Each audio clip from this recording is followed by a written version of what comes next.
ગુજરાત રાજ્યની વિવિધ શાળા, કોલેજ, યુનિવર્સિટીઓ તથા અન્ય માન્ય શૈક્ષણિક સંસ્થાઓમાં અભ્યાસ કરતા SC, ST, SEBC, EWS તથા અન્ય પાત્ર વિદ્યાર્થીઓ દ્વારા સરકારની વિવિધ શિષ્યવૃત્તિ યોજનાઓ હેઠળ નિયમિત રીતે ઓનલાઈન અરજીઓ કરવામાં આવે છે.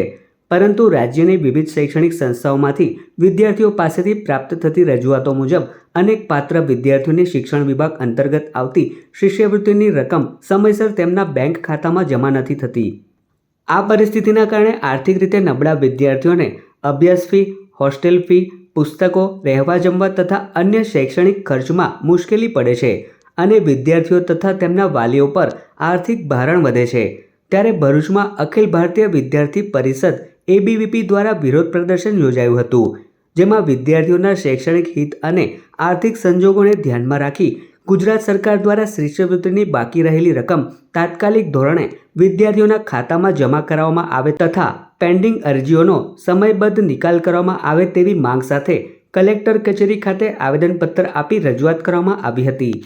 આજે 2 વર્ષથી અમારી સ્કોલરશિપ આવી નથી. આ 3rd યર ચાલુ છે હવે ને મારા જેમ ઘણા બધા વિદ્યાર્થીઓને હજુ સ્કોલરશિપ આવી નથી. તો કલેક્ટર સાહેબને એટલી જ અરજી છે કે અમારી આ માંગ પૂરી કરો ને સ્કોલરશિપ જલ્દી મળે. કેટલી વાર અમે ફોર્મ ભર્યા તો પણ કે આ પ્રોબ્લેમ છે એમ કરીને આગળ જ ટાળ્યા કરે છે.